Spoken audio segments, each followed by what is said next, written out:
UFC Fight Night Tampa full card breakdown. Let's get right into it. First up, we got Pierre Rodriguez versus Josephine Knudsen.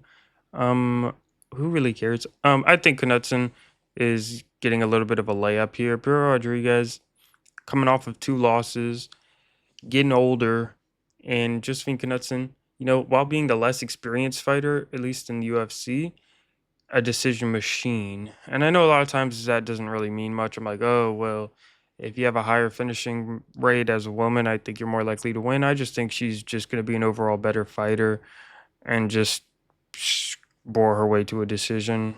Again, Pierre Rodriguez could expose her, a little bit of a fraud check, but Pierre Rodriguez is not good. So let's go to the next fight. Next fight on here, we got Davy Grant versus Ramon Tavares. Okay, the odds flip now because earlier I was looking at it and it said that Ramon Tavares was still like a minus 145 favorite, and most books did not have him as that. They actually have him as the underdog, which he still is now. I think Ramon Tavares is actually going to pull this one off. I'm waiting for this line to drop even more. I think Ramon Tavares, after he had a little bit of issues in his personal life. I think he's going to be more dedicated to training now, and I think he's going to come into this fight looking better than he has before. Well, as Davy Grant, as we all know, he's a good fighter. Um, he is getting older. He's about to be 39 years old, and at this bantamweight division, that's pretty old. Again, I don't think Davy Grant's going to get chinned by Ramon Tavares, but I think Ramon Tavares has a higher chance of putting Davy Grant on his ass. I mean, at this time in his career, he's only getting older. So I don't think that chin's going to be getting much better. I think Ramon Tavares is going to land the more damaging shots, and I think he's going to land the bigger shots, mixed in with all the little shots that he's going to throw. And I think overall, I think his pace and his the combinations he's going to throw is just going to kind of overwhelm Davy Grant in this 3-round bout. If it was a 5-rounder, which there's no reason why this would ever be, I would go a little bit more towards Davy Grant. But Ramon Tavares, I think, just going to kind of almost outpace him and just land the bigger shots. So I'm going Ramon Tavares by decision. And the last fight, obviously, by decision as well. Sorry if I didn't bring that up. We got Miranda Maverick versus Jamie Lynn Horth. Miranda Maverick, as always. This one's a little odd because we got Miranda Maverick beat Dion Barbosa.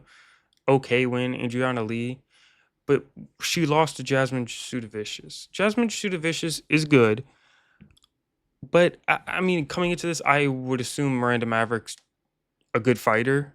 You know what I mean? Like, I thought a little bit more about I thought a little more of her skills than to lose that type of fight. But again, Jamie Lynn Horth, this is just going to be kind of a one-sided fight. Jamie Lynn Horth does not have the experience that Miranda Maverick does. And I think this is going to be too big of a step up, too quick for her. So I'm going to go with Miranda Maverick by fucking boring ass fucking decision. Sorry. Next up, we got Miles Johns versus Felipe Lima. I'm excited for this one. I'm going with Felipe Lima. I don't know if he's gonna get a submission or not. I don't know if he's gonna put Miles Johns out. But I think overall Felipe Lima's a very good fighter. His last fight he came in on short notice and beat what the fuck is his name? Middle Eastern name. Muhammad Naimov on short notice, up a weight class. I'm pretty sure normally he's a bantamweight. I'm pretty sure, might be wrong, and I think he just came up to featherweight to take this fight. Again, this previous fight, I'm not sure, and it seems like he permanently is coming up to featherweight. And as well, we got Miles Johns, which he is coming up to featherweight. Wait, is this a featherweight fight or not? I'm pretty sure this is a featherweight fight. I'm going with that. This is a featherweight fight, and Miles Johns is fighting featherweight as well. I think Felipe Lima, while being a little bit inexperienced in the UFC, his skills that he showed that previous fight against a good opponent on short notice, I think that'll transfer over.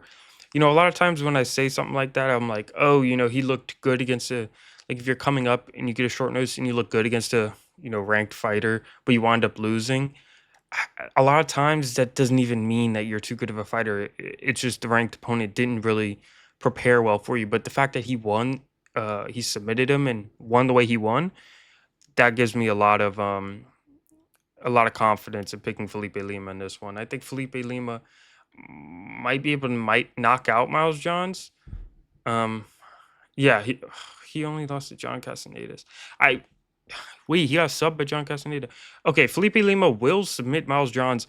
If anything, I can see him getting dropped by Felipe Lima and Lima latching up some sort of submission. But I don't really think Felipe Lima is going to be out there hunting on the ground like that. I think he's a well-rounded fighter, and he'll be able to show that. Young guy coming up. This is a good fight for him. This is going to be a difficult fight for him, but this will really show how good of a fighter he is. That last fight, people might even, and people aren't going to say that, but some might look at it as a fluke. Oh, you got lucky in one win. This is where he's going to cement how good he is in this division and show he's a very good contender, which I believe he is.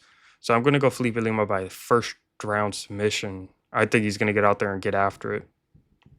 While it is a difficult fight for him, regardless, I think he's going to get a first round sub and be the first finish of this card. And a fun finish, hopefully. Next up, we got Sean Woodson versus Fernando Padilla. This one is a difficult one. While I think Fernando Padilla could actually chin Sean Woodson, I don't, I don't see it happening. This one I had to think about a lot, and now that I'm looking at it again, I always, doubt myself a little bit. Sean Woodson is a weird build, so long and lanky. Um, Even though he only has like a 2 inch reach advantage and 1 inch height advantage, his legs are so long. I'd have to look at his leg reach, but nasty with the kicks. Not really nasty. He's a little bit of a point fighter, but I could see again the issue is it's a 3 round fight. Fernando Padilla has to get in there and get him quick because Sean Woodson will be able to just stick and move, just land these little tiny shots. Not even tiny shots, but just pop at him and then circle away, pop at him and circle away. If he could do that for 3 rounds, I think he'll survive and get a decision win. But he could get caught by Fernando Padilla. That's a little bit of the unknown. We know Sean Woodson has, I mean, that it was a no contest, I think, or maybe it was overturned when he got that illegal knee to the head. I think it was. He can get knocked out. It's very possible for him to get knocked out. Do I think this is going to be the time it happens? I don't think so. I think Sean Woodson will survive this battle. I think he's going to be able to keep Fernando Padilla away. That's all he needs to do. 3 rounds of the fight, keep him away, and just hit your little shots. It might be boring, but I think that's the way he's going to get it done. I think he's going to get a decision win on this one. Sean Woodson by decision. Next up, we got Dakar Close versus Joel Alvarez. Joel Alvarez, Joel Alvarez, Joel Alvarez, Joel Alvarez versus Dakar Close. I'm going with Joel Alvarez by submission. I don't like picking. It feels odd picking all these submissions on this card. I think if anything, Joel Alvarez might drop Dakar Close and latch up a sub. Dakar Close has only lost to as of recently was Beneil Dariush, and I think Dariush subbed him. I think it was a finish, right? Oh yeah, he knocked him out. What the fuck? And then Joel Alvarez's last loss was to Arman Sarukian. Two good fights. The Arman Sarukian loss aged a lot better than the Beneil Dariush loss. Well, I admit Beneil was good at that time. I just think Joel Alvarez. I mean, look at the height advantage he has, and look at the reach advantage he has. Again, I think this is it's going to be a good fight. I believe. I really do think it's going to be a good fight. But I think Joel Alvarez is going to, with that length advantage, eventually drop the car close and then just latch up a submission from there. I hate doing this because it feels like, what are the odds that every single fight's going to end like this? Like, he's going to drop and get a sub. I really think he's going to drop the car close and submit him. Most likely round 2. Maybe even round 1 again, because I think Joel Alvarez is going to come out there a little more confident in, being the bigger fighter and keeping Dakar Close away. Dakar Close might not be able to find his range until late into that second round, maybe even the third if he does find his range. Maybe blitzing in or something like that. But I think Joel Alvarez will be able to drop him and submit him. I don't see him like shooting a takedown. I could see him dropping him and submitting him. Round 2, if not late round 1. Michael Johnson versus Hotman Izaitar. Fuck me. Michael Johnson versus Hotman Izaitar. I like Michael Johnson. Again, this win loss. Who else had that recently where I was like, oh, Someone else had that, and I was like, "Oh, yeah, it was Neil Magny." Neil Magny never lost, 2 in a row or something like that, and then he wound up getting killed by, the GOAT process. I'm going against, Michael Johnson in this one. I'm going with Otman Azaitar. I don't believe in Michael Johnson. I think Michael Johnson, depending on how he comes out there, could win the fight, but I can't make a pick based on how I think he's gonna come out. Otman Azaitar had a good career up until he met some pretty good fighters that just beat him. Um, he lost to, was it Prado? Prado, we know, is a fucking It was Prado and who else? Who else? Prado and it's on the tip of my tongue. It's right here. Prado and Frivola. You can get knocked out by Prado and Frivola, I think. That's all right. Coming into the UFC with a decent record, undefeated, and then, getting a win or two, and then fighting up in competition like that. I know those guys aren't too good fighters, but I think they're good for those unranked guys. Michael Johnson, who fucking knows what the fuck Michael Johnson's gonna do? We know Michael Johnson's been a beast before, and we know Michael Johnson's been terrible before. Like, just looked bad. He's had bad performances. Otman Azaitar, I think it's just more dependable. I think he's gonna be able to knock out Michael Johnson. I think Otman Azaitar has power, and while it might be risky, he might get chinned. I just feel more comfortable picking Otman Azaitar. I don't really see how Michael Johnson could win this, besides knocking him out. And I think Otman Azaitar has more power. Has more power. That sounds fucking dumb. I think Otman Azaitar has a higher chance of being able to get the knockout over Michael Johnson. Someone we know is at this point in his career, he's almost a 50-50 fighter. Otman Azaitar's younger, not by much, but I think he's going to be able to go out there against a more experienced guy and just hit him a lot harder. And who knows how much Michael Johnson can take from Otman Azaitar, but who the fuck knows how much Otman Azaitar can take from Michael Johnson? I'm going Otman Azaitar by like second round knockout. Yeah, I just think he's gonna have a little resurgence in his career, just because he lost 2 fights to some decent opponents. You can't completely write him off over that. I think Michael Johnson has shown over time that he's a toss up. Who fucking knows what he's gonna do? So yeah, Otman Azaitar by second round knockout. Next up, we got Navajo Sterling versus Tuco Tucos. Obviously, Navajo Sterling, good fight on the Contender Series. He had Tuco Tucos. Dude, you're getting chinned. I'm sorry. Not really much to say with this. Navajo Sterling trains. Yeah, CKB is right there, and those guys come up with some pretty good fighters.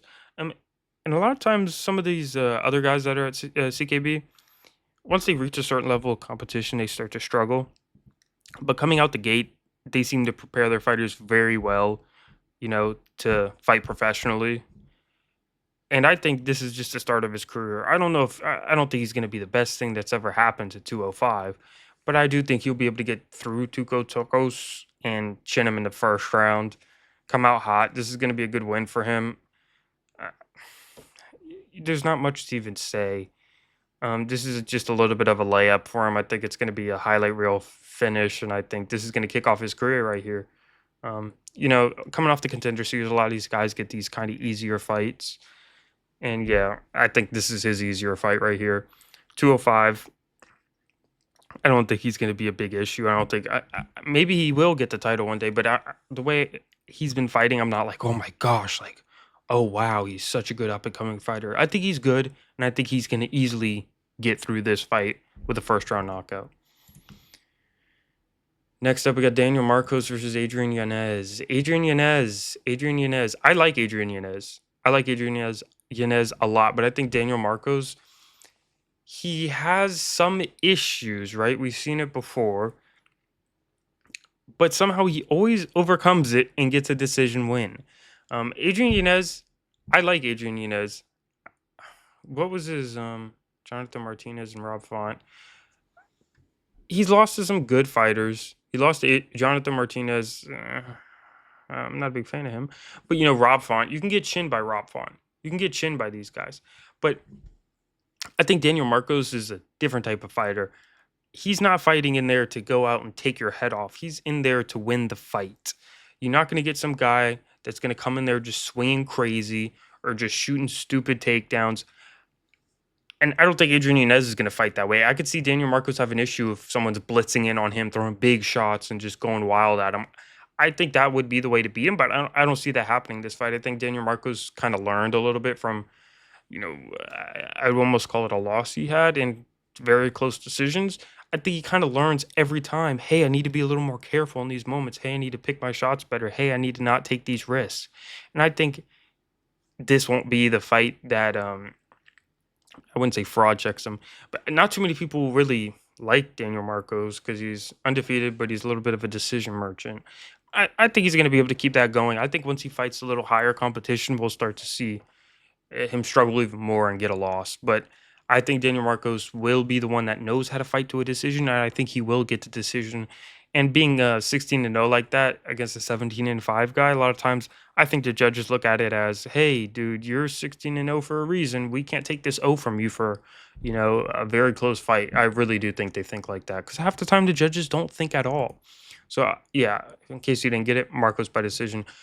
Dustin Jacoby versus Vito Petrino. Vitor Petrino is not gonna. I think he's scared to shoot takedowns now. I think he's gonna chin Justin Jacoby. Or I call him Justin Jacoby instead of Dustin Jacoby. Vitor Petrino.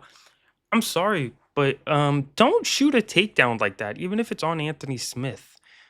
It was a little bit embarrassing of a loss, but I think he's like, fuck that. The UFC saw him lose to Anthony Smith and gave him Dustin Jacoby. Again, Dustin Jacoby's dangerous on the feet. I know it kind of sounds fucking dumb at this point in his career. He can knock out Vitor Petrino. It's very possible. These odds are pretty crazy. Not crazy, but we saw Vitor Petrino just lose to fucking Anthony Smith by first round sub. Right? It was first round sub. He just shot right into a fucking guillotine. Fuck these odds. This is going to be a decently close fight. I mean, if Vitor Petrino shows this fight that, oh, that last time was just a fucking dumbass mistake, which I really think it was. But I think Dustin Jacoby has power on the feet, and who knows how Vitor Petrino could take that. Not me. I'm still going to go Vitor Petrino by knockout in the first round, just because I think he's not going to be fucking wrestling right now. And I wouldn't be surprised if he does and gets a sub, but I can see that happening, later as the fight goes on and he gets a little more comfortable. I think he's going to be a little fucking scared that he got subbed by Anthony Smith. Not like Dustin Jacoby would sub him, but, that's probably in the back of his head a little bit. Why do I need to take it to the ground when I could just fight Dustin Jacoby on the feet and land one big shot? He might mix in the takedowns and the overhand right, just kind of mix it up a little, get Dustin Jacoby thinking. Because, again, Dustin Jacoby can fucking strike. He can strike. Don't let his fights confuse you. He still can put people out. But I don't think Vitor Petrino is going to be that type of guy that'll go out. So I'm going to go Vitor Petrino by first round knockout. Maybe even second round sub, but most likely first round knockout. I think he's going to go in there, catch Dustin Jacoby clean, and put him out. Powerful guy, Vitor Petrino is. Next up, my favorite fight on the whole card. This is the fight I want to see. Manel Kape versus Bruno Silva. Big Manel Kape fan. I think he's very good. I like all the guys that come out of Risen. I think they're very, very good. I know we kind of saw what Asakura did last weekend, but regardless, Manel Kape beat Asakura, finished Asakura, and lost a very close decision to Asakura. Manel Kape's fucking good. He's coming off of that one loss to Makayev. Does not count. I do not count that fight. Makayev's not in the UFC, so it doesn't matter to me. Bruno Silva as well. Sneaky win streak he's been on. Manel Kape's very fucking good. He's so quick on the feet. He's so well-rounded, so good at stuffing takedowns. I don't see much Bruno Silva can do to beat Manel Kape, and I think Manel Kape has a million ways to beat Bruno Silva. Bruno Silva's not a bum, though. That might be the only issue. Manel Kape kind of fights to the level of his competition, and I think this will get the best out of Manel Kape. I think on the feet he's going to look very nice, and I think it won't even go to the ground. I can see Manel Kape just piecing Bruno Silva up, getting a TKO in round 3. Again, maybe a decision because they are fucking 125ers, but I really see Manel Kape going in there, getting a finish. He made weight. He looked fine making weight. That was an issue this time. I see Manel Cap putting on a very good performance and kind of winning the fans back because he had a little bit of a stinker the last time, but I can see this fight him putting on a beautiful performance against Bruno Silva, who's a pretty good opponent, and then we'll get Manel Cap back into the title elimination bout picture, which I think he should be in soon after this, because this will be a good win for him if he can get this done. I think Manel Cap by round 3 knockout, maybe catch him with that knee. I just think the volume of Manel Cap just landing all these shots as the fight progresses, and he's still quick as Bruno Silva's taking a lot of damage, won't be able to block it. Manel Cap's still a fucking good fighter to me. I think Manel Cap's getting the belt in 2025, and I will make a video about that after this fight in case he loses, which I don't think he will, but yeah, shut up Manel Cap. Most exciting fight on this card. I think this fight's going to be a banger, to be honest. I would never say banger again in my life. Why the fuck did I just say that? Okay, moving on. We got Billy Quarantillo versus Cub Swanson. Cub Swanson. Again, look at this. Weird. Win-loss. Billy Quarantillo. Wait, did he fight after Vicente Luque? Or not Vicente. Holy shit, bro. I'm old as fuck. That Edson Barboza fight was that long ago. I don't even remember these fights. I remember the Damon Jackson fight. Yeah, he gets subbed by Yusuf Zalal. Billy Quarantillo. Sometimes he goes out. No, not sometimes. He goes out there and fights like he's just doing it for fucking fun. He goes out and just throws fucking big strikes, just brawls. Good on the ground, good jiu-jitsu fighter, but he goes out there and fucking brawls. And Cub Swanson might be the wrong guy to do that against. But I see Cub Swanson getting older. I see Cub Swanson, as you can see, he's not. Look, they have fucking the exact same streak they're on. Lost, win. Someone's O must go. I'd see Billy Quarantillo just fucking brawling with Cub Swanson. I could see Cub Swanson catching him, but I think Billy Quarantillo's gonna be in good shape. He's fighting in his not his hometown, but where he trains out of. I think he's gonna feel more comfortable. I just see him. It's weird to predict a fight like this. I'm sorry.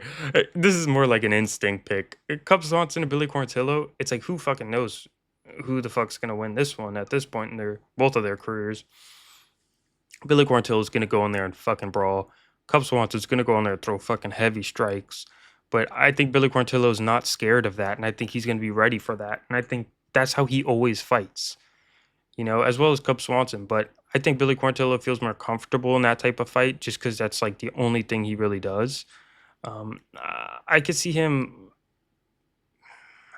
submitting Cub Swanson. Round two submission for Billy Quarantillo. Odd pick.